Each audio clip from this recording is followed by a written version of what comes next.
मित्रों, आज हम नेपोलियन बोनापार्ट की जीवन की एक घटना पर प्रकाश डालेंगे जो सबके लिए बहुत ही प्रेरणादायी है। एक समय नेपोलियन एक युद्ध की तैयारी कर रहा था और उस युद्ध के लिए उसे आल्प्स पहाड़ से होकर के जाना पड़ता। उसके सैनिकों को यह बात मालूम हुई कि आल्प्स पहाड़ से होकर के हम लोग को जाना होगा और आल्प्स पहाड़ की चढ़ाई बहुत ही दुर्गम है।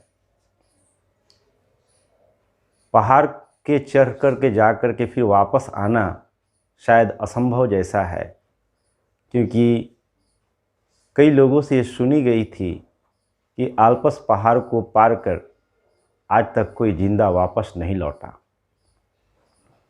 नेपोलियन की सारी तैयारी हो चुकी थी और नेपोलियन अपने सेना के साथ उस आल्प्स पहाड़ की ओर बढ़ रहा था। रास्ते में एक बुजुर्ग महिला मिली और नेपोलियन के इरादा को जानकर उससे कहती है कि बेटा, आज तक आल्प्स पहाड़ को पार करके कोई भी व्यक्ति जिंदा नहीं लौटा, अतः तुम इस युद्ध को विराम दे दो, इस ओर मत जाओ। नेपोलियन उस बुजुर्ग महिला की बात को सुन करके हंस पड़ा और अपने गले से कीमती मोती का हार निकालकर उसको भेंट देता है और कहता है कि मैं वो उसी काम को करना चाहता हूँ जो किसी ने नहीं किया हो, और अब आपने हमारे हौसला को और बढ़ा दिया। मुझे विश्वास है कि मैं आल्प्स पहाड़ को पार भी करूँगा और उस युद्ध को विजय भी करूँगा। इस बात को सुन करके वो महिला बोली, नेपोलियन, तुम्हारा इरादा इतना बुलंद है कि मुझे भी ऐसा विश्वास हो गया कि तुम ज़रूर आल्प्स पहाड़ को पार करोगे और युद्ध को भी विजयी करोगे।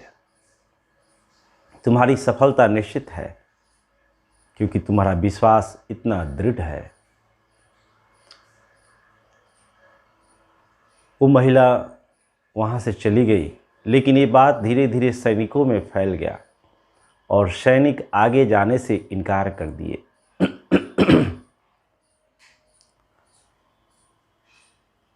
कि अब हम आगे नहीं जाएंगे, हमें युद्ध नहीं करना है, क्योंकि कौन जीवन को समाप्त करना चाहेगा।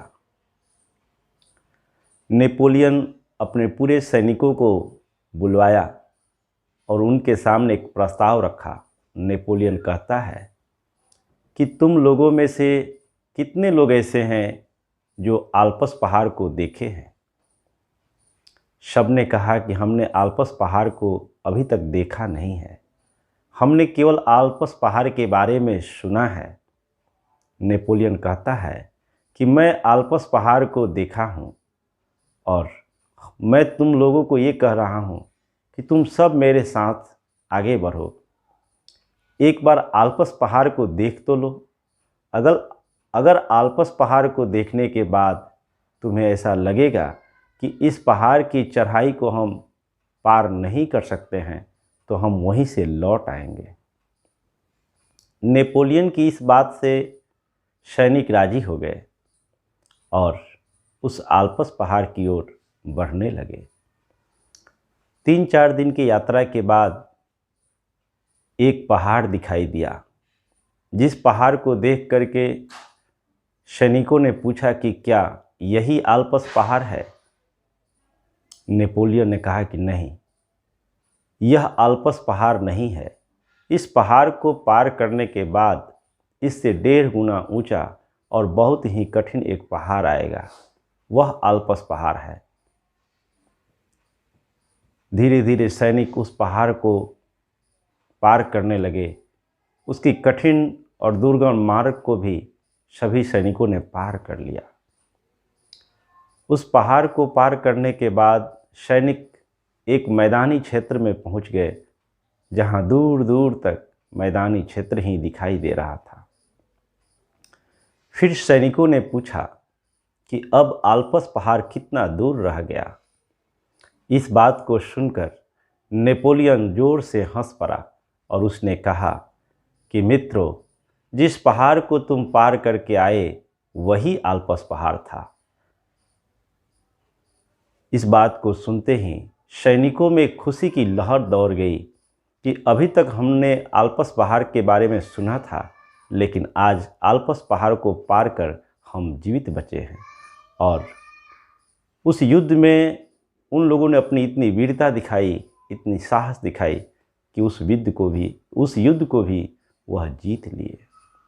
मित्रों, यह कहानी हम इसलिए कहे कि वास्तव में जिस व्यक्ति को किसी भी कार्य को करने के लिए दृढ़ संकल्प हो जाए कि मुझे तो यह करना ही है, तो प्रकृति की दृश्य अदृश्य सारी शक्ति उसकी सहायता करने लगती है। मनुष्य की सफलता और असफलता के पीछे उसकी अपनी विश्वास होती है। जिस व्यक्ति को विश्वास नहीं होता वह किसी भी काम में सफलता को प्राप्त नहीं कर पाता। जिस व्यक्ति को स्वयं पर विश्वास होता है तो सृष्टि की शक्ति भी उसकी साथ देती है। इन्हीं शब्दों के साथ आज की वाणी को विराम देंगे। आप सबका मंगल हो, सबका कल्याण हो, सबका भला हो।